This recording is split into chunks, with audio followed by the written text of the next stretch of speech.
Good day everyone. Today we are talking about symmetric, alternating, and dihedral groups. So asymmetric groups, or S sub n, is the group of all permutations of n elements or any real number elements. So first we have the identity permutation.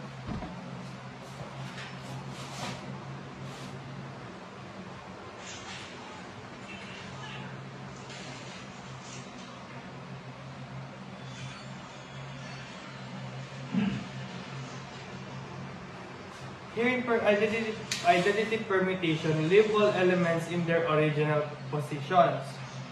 Like for example, we have an identity 1, 2, and 3. So, sabi dito, leave all elements in their original position. So, 1, 2, 3 ay still magiging 1, 2, 3. Another example, we have 4, 7, 6.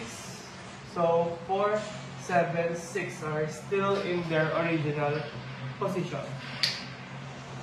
Next, we have the transposition or swapping of two elements.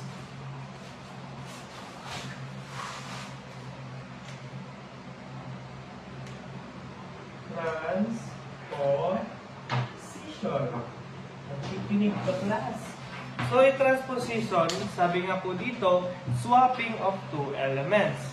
For example, we have the element or the natural number which is 1, 2, and 3. Transposition, sabi po doon, uulitin, swapping of two elements. So, pwedeng maging 1, 3, 2, 3, 2, 1, or 3, 1, 2. Swapping of two elements. Another example, we have 7, 8, 9. Pwede maging 7, 9, 8. 9, 7, 8. Or 8, 7, 9. Or mas marami pang iba. That is a lot of examples of transposition. Next. Next, we have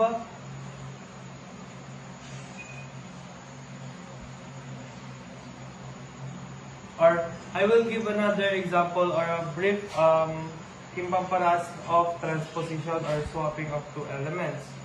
So, sabi nga po natin kanina, 1, 2, 3. 1, 2, 3 will become 2, 1, and 3. So 1 becomes 2, 2 becomes 1, and 3 becomes 3. Or swapping of only two positions.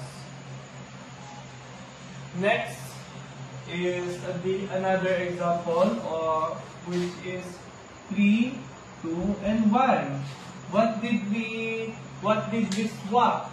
We only swap 3 and 1. So 1 becomes 3, 2 still becomes 2, and 3 becomes 1. So we swap 3 and 2. Another example is 1, 2, 3 will become 1, 3, 2.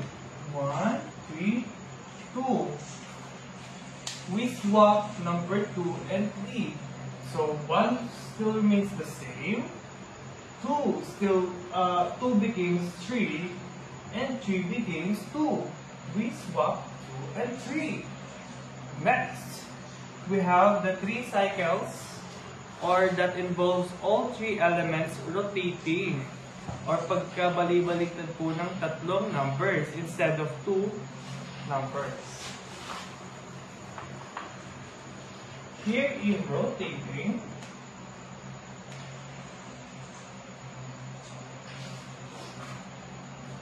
an example here is number 1, 2, 3.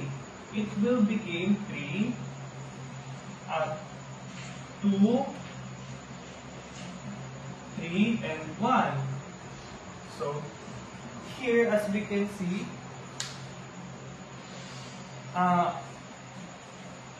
as you can see, 1 became 2, 2 becomes 3 and 3 becomes 1. Then these three elements or these three real numbers rotates or wala sa kanila ang nagstay sa kanilang original position. Unlike in transposition, yung isang element or yung isang one real number stays the same.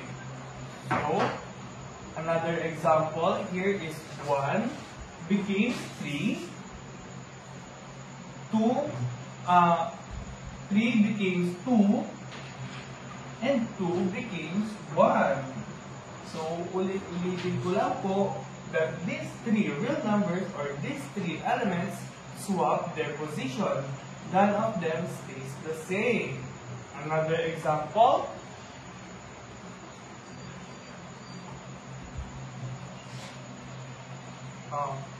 Next, we have the computation. Starts with number 1.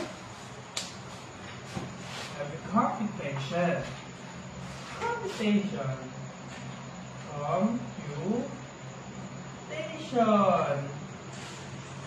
So starts with number 1. 1 became 3 under 1 3.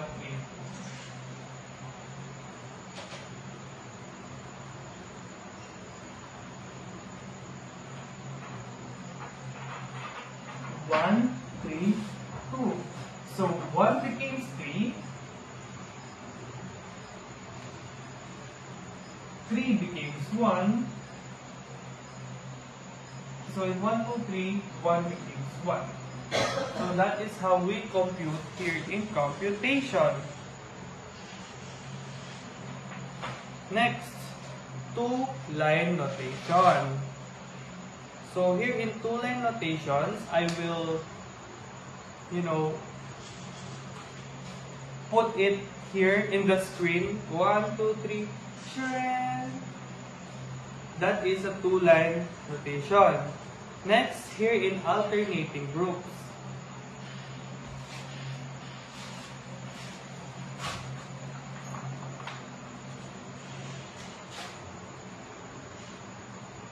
Alternating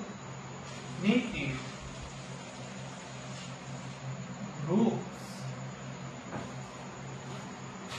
So here in alternating groups, an alternating group or A sub n contains only even permutations from S sub n. Even permutations can be written as a product of uneven numbers of transposition. So here in computation,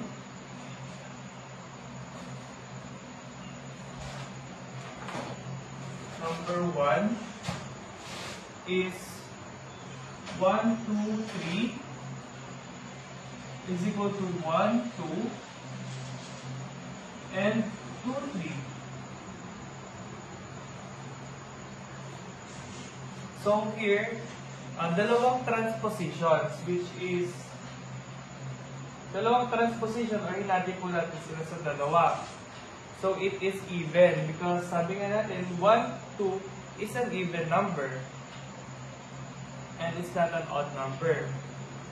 Another example is 1, 3, 2. So 1, 3 and 3, 2. It becomes 2 or may dalawang transpositions na nangyari. So here it is even. And for our last example, we have 1, 2, and 3, 4. So meron tayong dalawang transpositions. So of course, it is an even number because pinagpalit lang po natin sila or hinati natin sila sa dalawa and became even kimpaparahas. Next, we have the dihedral groups. In dihedral groups, D sub n is the group of symmetries of a regular n-gon. This includes rotations and reflections. So for D sub 4 or a square, there are 4 rotations under 4 reflections for a total of 8 elements. So number 1, we have R, our rotation sub 0 is equal to 0 degree, which is the our rotation, or it is the identity. So each vertex says in space we have 1, 2, 3, and 4. Like for example, I will draw something.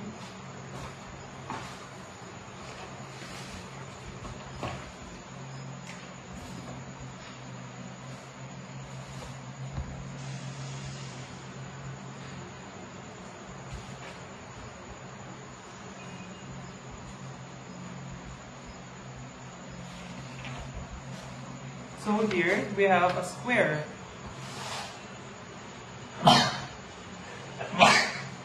So we have a square. We have here our 1, our 2, and our 3, number 4. So if you rotate it clockwise, if you rotate, or the rotation is a 90 degrees clockwise vertex, the 1, or I will rotate it in clockwise, pa. So the 1 became So the 1 became number 2, the 3 became number 3, and the 4 became number 4. So naging 1, 2, 3, 4. Rotate it 100 degrees, vertical opposite side swap. So naging 1, 3, and 2, 4 siya. As you can see. So F1, or we have the reflection.